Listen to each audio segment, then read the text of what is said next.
السلام عليكم ورحمة الله وبركاته. عليكم. الله أكبر الله أكبر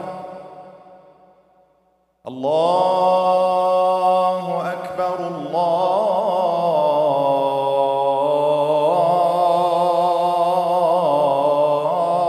أكبر. أشهد أن لا إله إلا الله.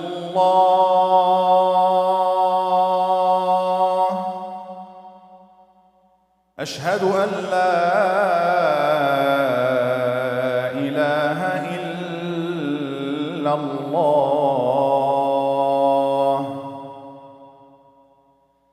أشهد أن محمدًا رسول الله.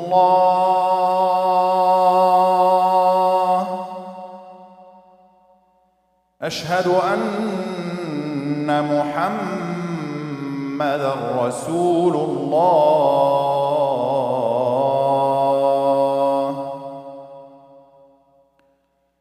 حي على الصلاة.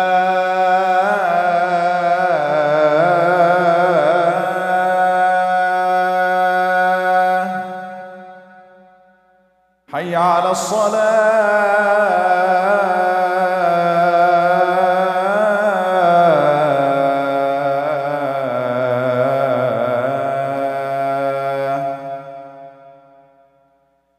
حي على الفلاح.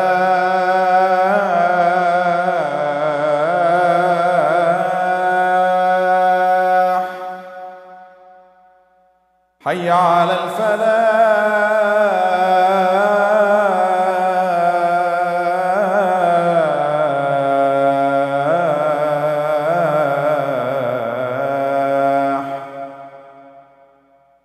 الله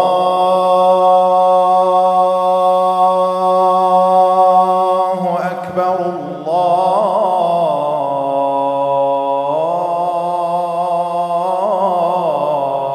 الله أكبر. لا إله إلا الله.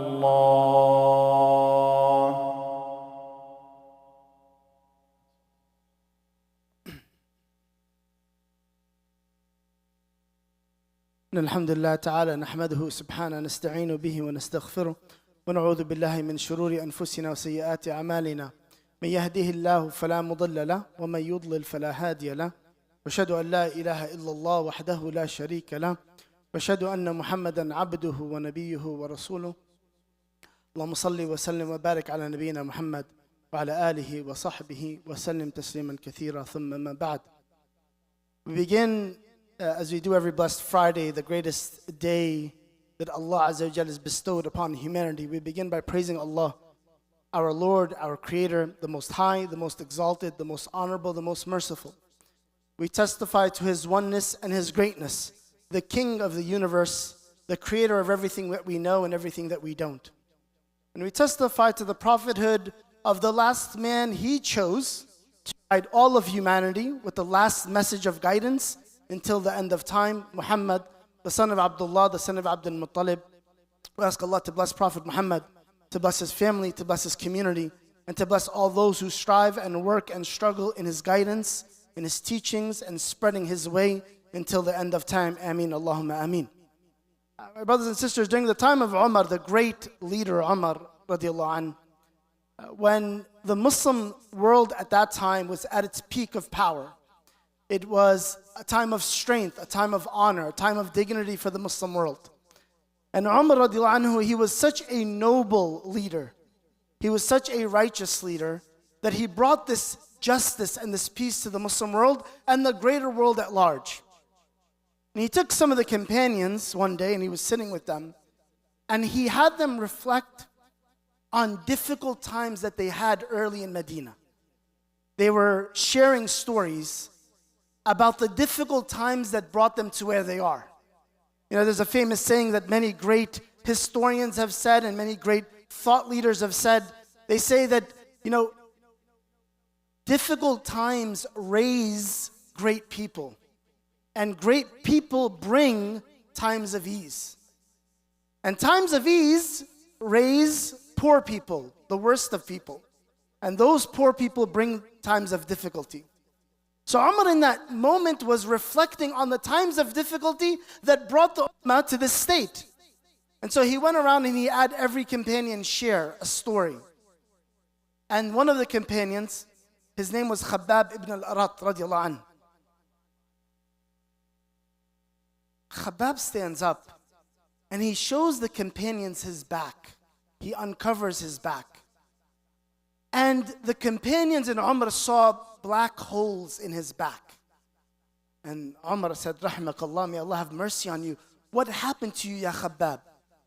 He says, when I first became Muslim,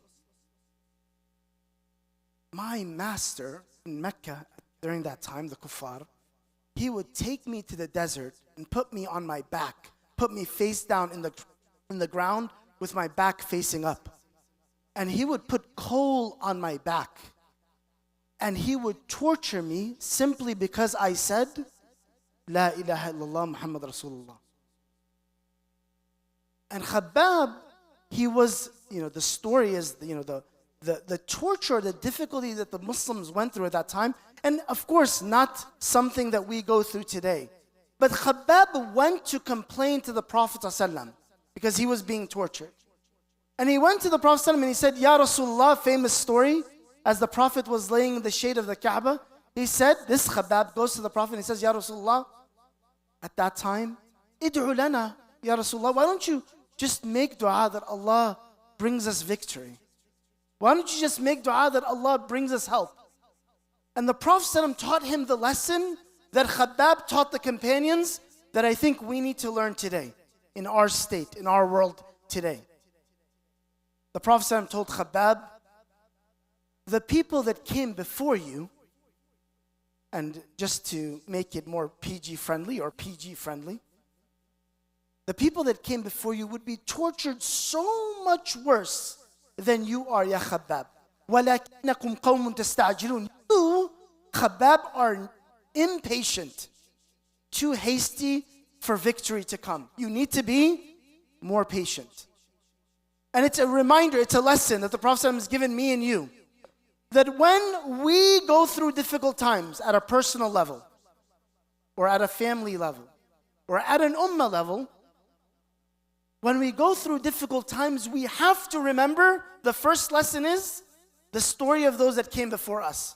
أَمْ حَسِبْتُمْ أَن تَدْخُلُوا الْجَنَّةَ وَلَمَّا يَأْتِكُمْ مَثَلُ الَّذِينَ مِنْ قَبْلِكُمْ. Do you think you will enter into paradise without hearing the stories of those that came before you? مَسَّتْهُمُ الْبَأْسَاءُ وَالضَّرَّاءُ. They were tested, they were given trials and tribulations so that they can persevere and become what? What's the result of difficulty? Because strength only comes through difficult times. Victory only comes in times of darkness. Hardship leads to stronger people. And it's a reflection on me and you. Of course, we have a very difficult hardship than the people of Gaza. May Allah free them. Hardship is not surviving the day.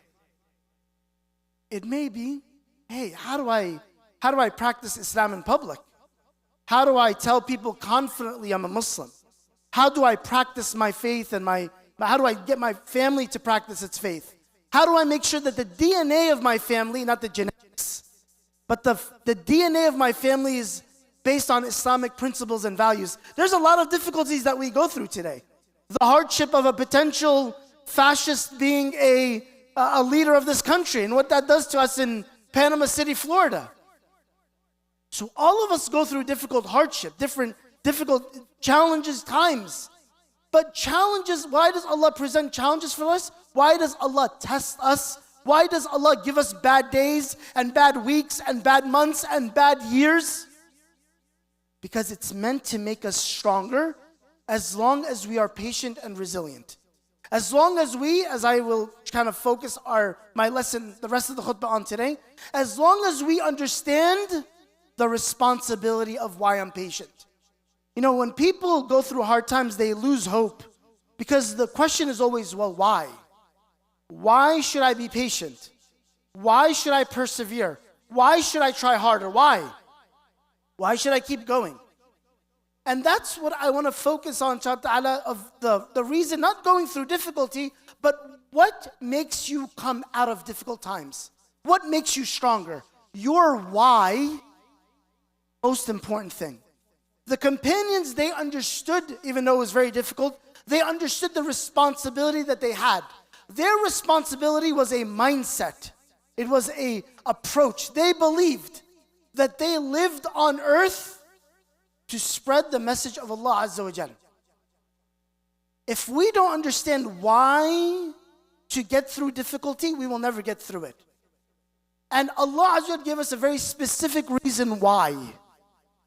That your responsibility is to spread and bring peace and justice to humanity. It's a mission. Humans are here for a mission. When Allah Azza wa Jal tells us about the story of the creation of humanity, why did humans come to earth?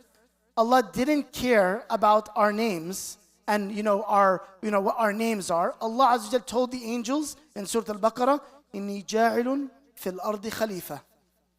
Before Allah started the project of Adam on earth, He told the angels, the only creation at that time, I am going to put on earth a khalifa, a governor, an ambassador, my ambassador on earth, to take care of the earth, to be responsible over the earth.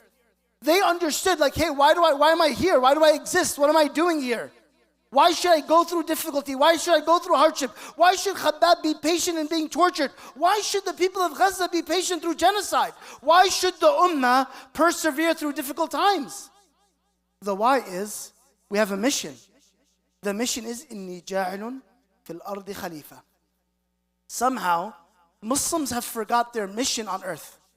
Our mission, my brothers and sisters, as the first thing, re-understanding and believing in the mission is the first step to getting through hardship.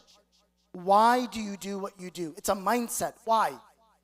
Many times Muslims believe, and I think we all do, probably. We probably teach our kids, because sometimes I do as well. I teach them, hey, I want you to be a good Muslim. I want you to pray. I want you to wear hijab. I want you to say confidently that you're a Muslim in public. And these are the things that we think, okay, that's it. Khalas, if they just did that, everything will be resolved. I think it's a flawed mentality, actually. I think we should be raising children, and our children should grow up to be the ambassadors of Allah. Change agents, not just good Muslims. The change agent is the one that when they go through hardship, they know, no, I have a responsibility to keep going. I have to do more. Islam is not a selfish religion. You save yourself and you're good to go. Famous hadith of the Prophet ﷺ, as I give an example of this, there's a man that comes on the day of judgment that is bankrupt. أَتَدْرُونَ مَنِ الْمُفْلِسِ, the Prophet ﷺ once asked the companions, and the companions say, somebody is bankrupt is somebody that can't buy a Lexus or a Tesla, and they don't have a house or a home. Like they're just broke, poor. And the Prophet reshapes their thinking. He says, no. The muflis, the truly bankrupt, is the one that comes on the day of judgment and they have committed such injustices to other people. Now this person, as the Prophet mentions, they probably prayed. They probably fasted because they had mountains of good deeds. This was a person who thought, if I did my own spiritual religious worships, I did my salah, I did my Ramadan, I did my Hajj, I did what I needed to do for myself, they'll be good on the day of judgment. But the Prophet ﷺ tells them, that person will come with mountains of deed, but they did something that they were flawed in their thinking. They thought that they can lie about people. And the people that they lied about all come and take from his deeds. And they thought that he can be unjust, like slander people, lie, spread lies and deceit and gossip about people. But all those people came and took from his deeds. And he thought he can hit people, oppress people. And those people all came and take from his deeds. And then he thought he could kill people without say, without consequences. And those people all took from his deeds until he was left with nothing and he went to the hellfire. What's the message? Islam is not simply about saving myself or being responsible for myself. Islam is about being responsible for everything around me. Hey, as I teach my 3-year-old, you're responsible, my 3-year-old, when you play outside that you're not killing the bugs for no reason. The woman that killed a cat, that went to the hellfire just for abusing a cat. It's in our deen. I teach my 10-year-old, hey, you cannot tell lies and backbite people that are in your class. You're responsible to them, to give them respect, dignity, and courtesy. I have a 13-year-old who, for some reason, teenagers love to bully. And I teach her, bullying is something you will be accountable to Allah Azza wa Jalla about if you belittle and put people down and make fun of them.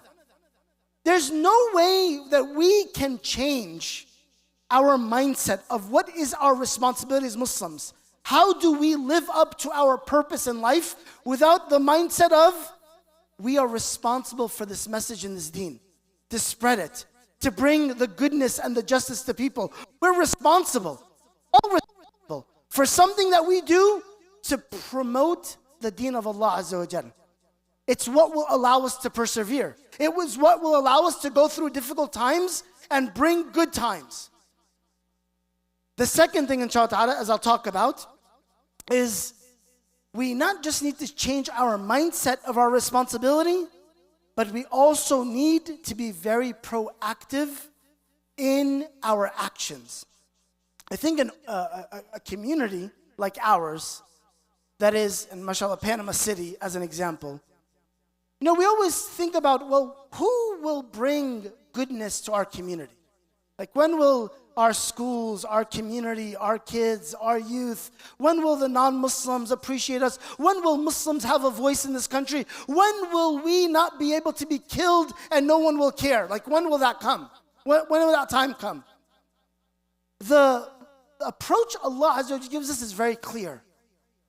To be responsible for your own actions. I talked about responsibility again. Allah Azza wa Jalla says, He says, Inna Allah la yughayyir qawmin.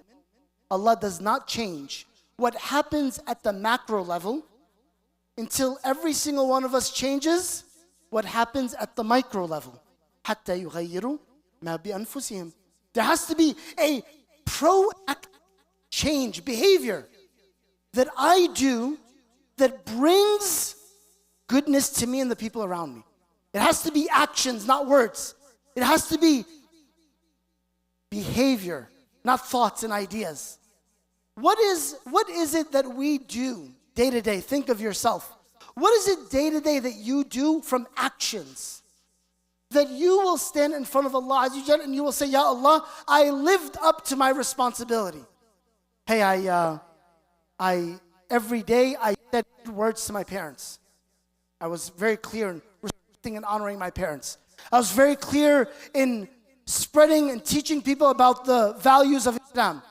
I was very clear in being the best mannered to the people around me, my colleagues, my co-workers, my bosses. I was very clear in being a change agent and being proactive to speak up for injustice, for the people in Gaza, for the people in my community, for the people of my ummah. I'm very clear with my words, confident in what I do, because I'm driven by the light of Allah Azza wa Jal, the light of Islam. It's actions that Allah judges. And so every day we are asked, what actions do we take that change us? How do we change every day? How do I change people around me every day? What do I do to my community to bring action every day? How am I proactive through not just words but deeds that allow me and my community to be more successful? It's actions that Allah judges. And so difficult times remind us of our responsibility at a personal level or at an ummah level. And the only things that bring us out of that is understanding the responsibility of why I wake up every morning. I wake up to worship Allah, which means I have the mindset that I worship Allah in my spiritual, and I am accountable to everything around me in the way I think and the things that I do. This shift, this small shift, for a very privileged community, we pray that Allah Azza wa Jalla, through that mindset shift, and behavior shift, that we bring better days for ourselves and our ummah. أقول قولي هذا واستغفر الله لي ولكم فاستغفروه إنه الغفور الرحيم.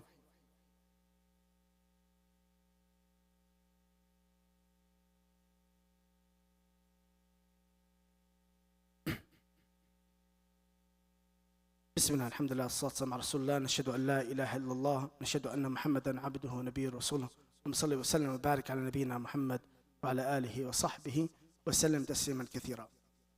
I want to close with the reminder of the message of this khutbah today, which is every one of us is responsible.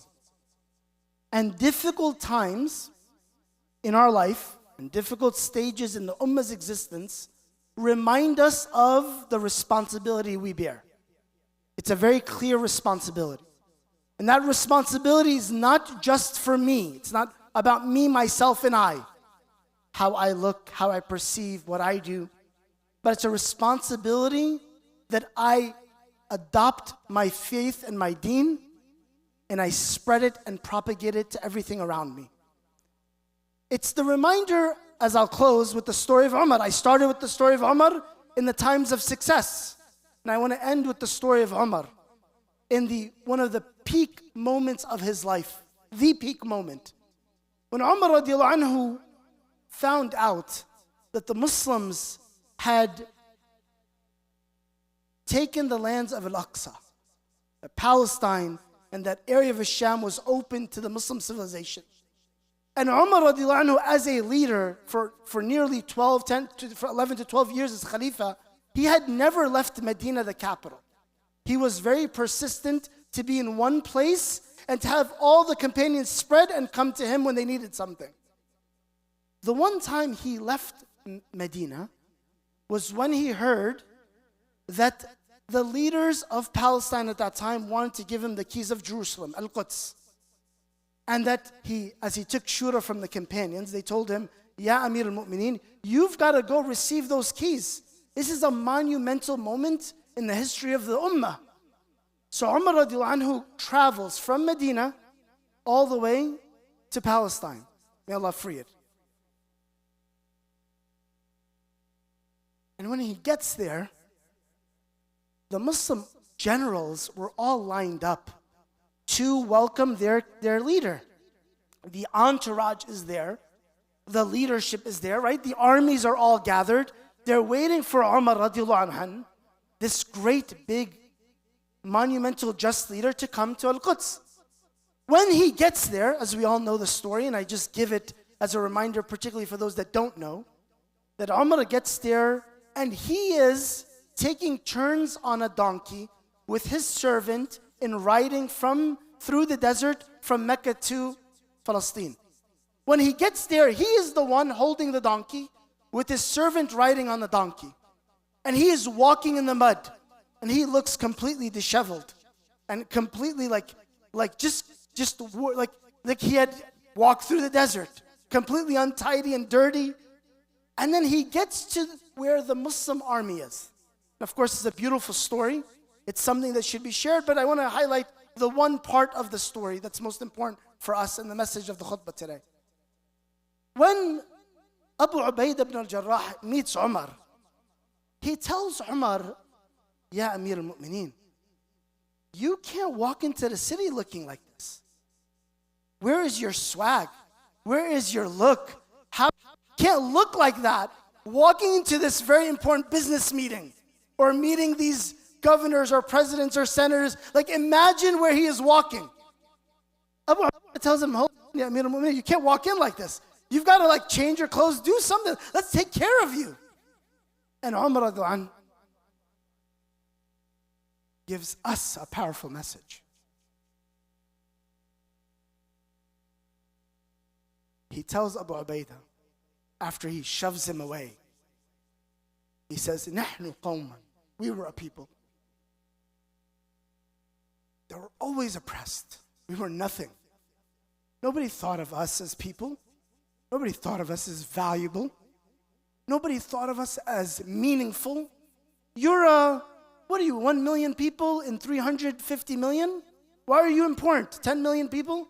Why is your voice important?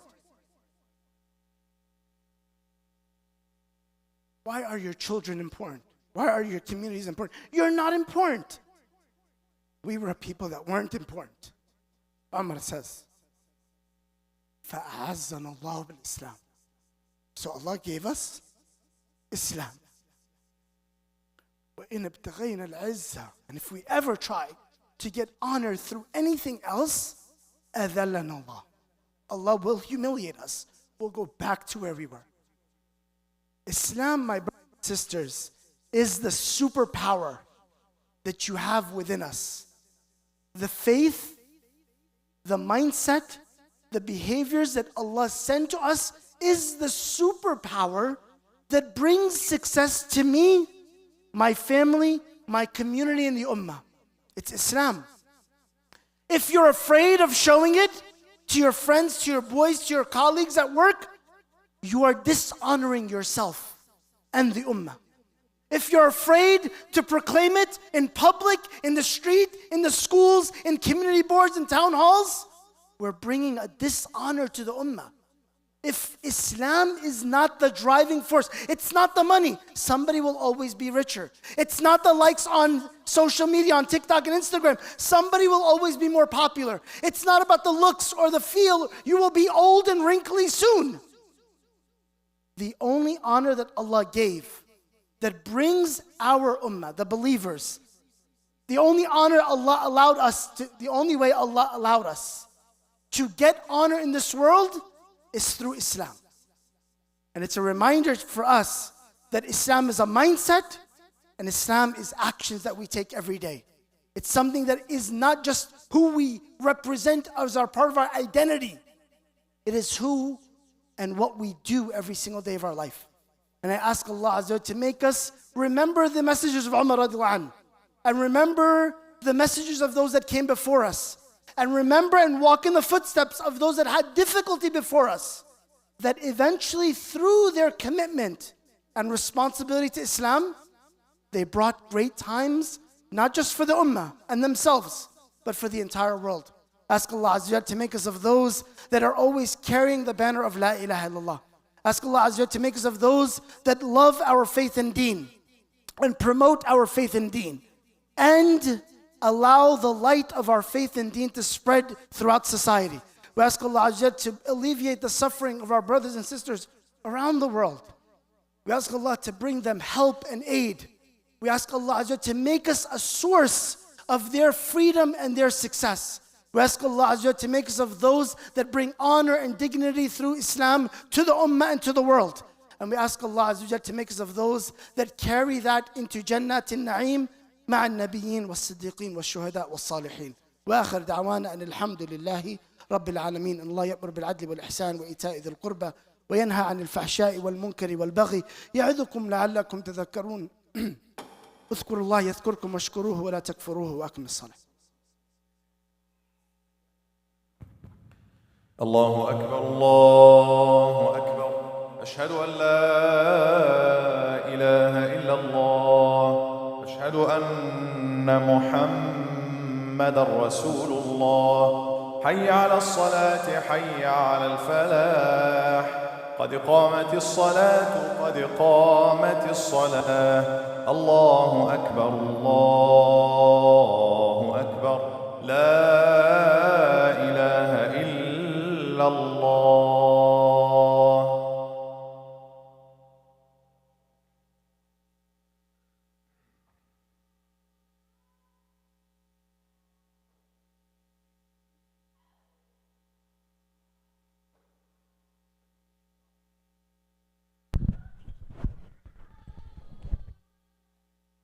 استووا استقيموا تموا الصف straight in the line. الله أكبر.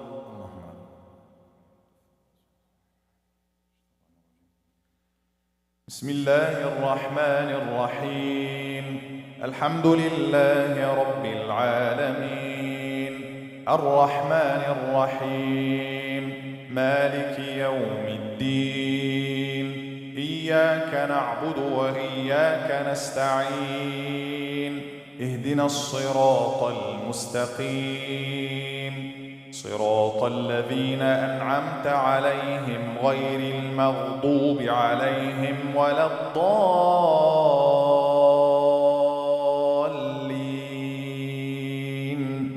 آمين.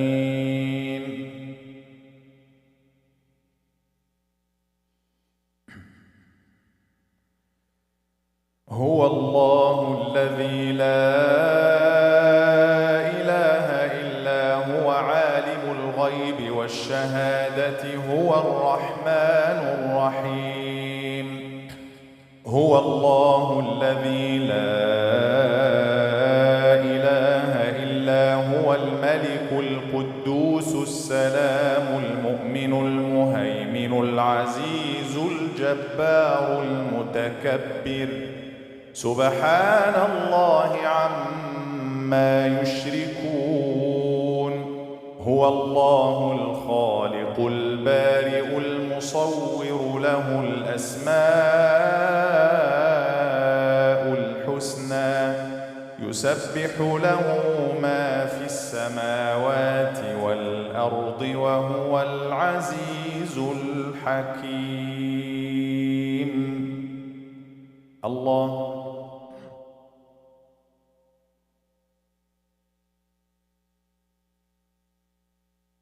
سمع الله لمن حمده ربنا ولك الحمد. الله أكبر.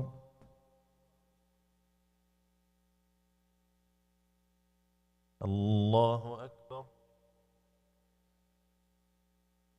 الله أكبر.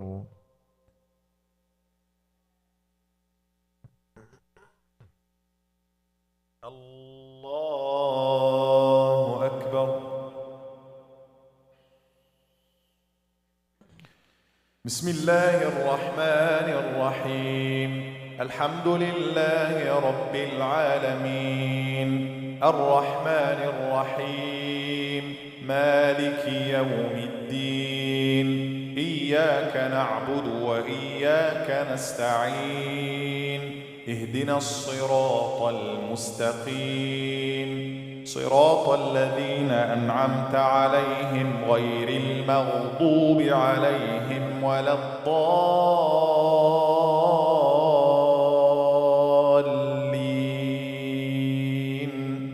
آمين.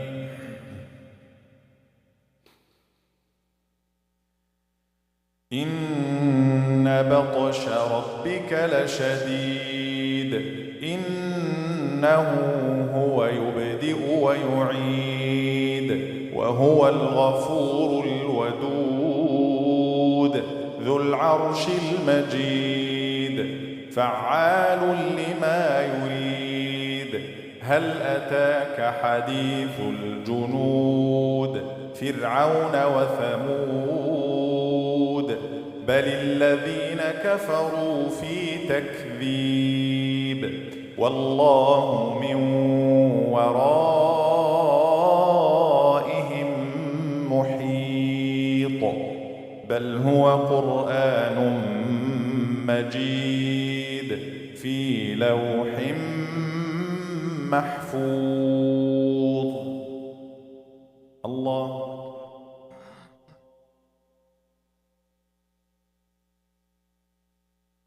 سمع الله لمن حمده ربنا ولك الحمد. الله أكبر.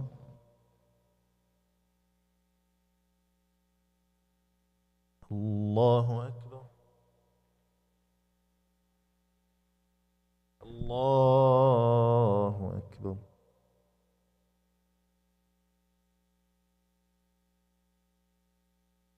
الله أكبر.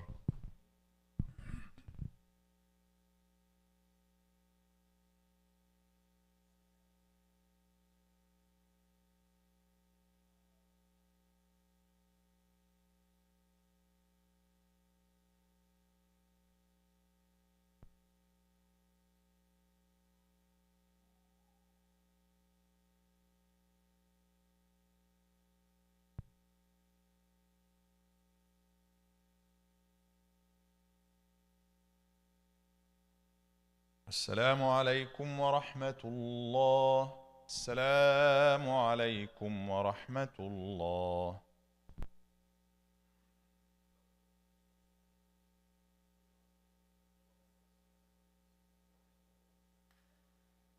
Assalamu alaikum.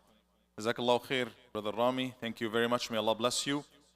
Join us, inshallah, tonight for a lecture with Brother Rami Qawas visiting us from New Jersey with the Oak Tree organization. May Allah bless him. Tonight, inshallah, right after Salatul Isha, we'll have this activity. Can you guys listen up for just a second, if you don't mind? Can we listen up for just a second?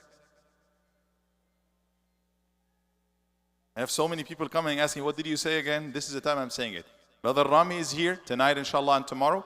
Join us tonight after Maghrib, potluck, bring a dish to share with the community. And after Isha, inshallah, we'll have the honor to sit with him and from him, inshallah. He's going to share a lot of beautiful things, guidance from the life of the Prophet ﷺ as to how to develop our life and our community. Tomorrow, also, we will have the youth workshop with Brother Rami right after Dhuhr. 1:30 to 3:30, inshallah, here in the masjid. This is for high school and college age students and youth, inshallah. Isha from tonight will be at 8 o'clock, not 8:15. Beginning tonight will be الساعة الثامنة, 8 o'clock, inshallah, Salatul Isha beginning tonight. جزاكم الله خير وبارك الله فيكم.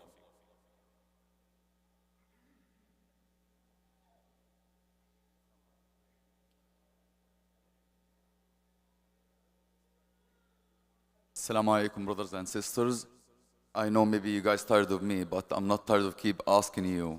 Please, let's come out on these streets. Tomorrow we have a protest.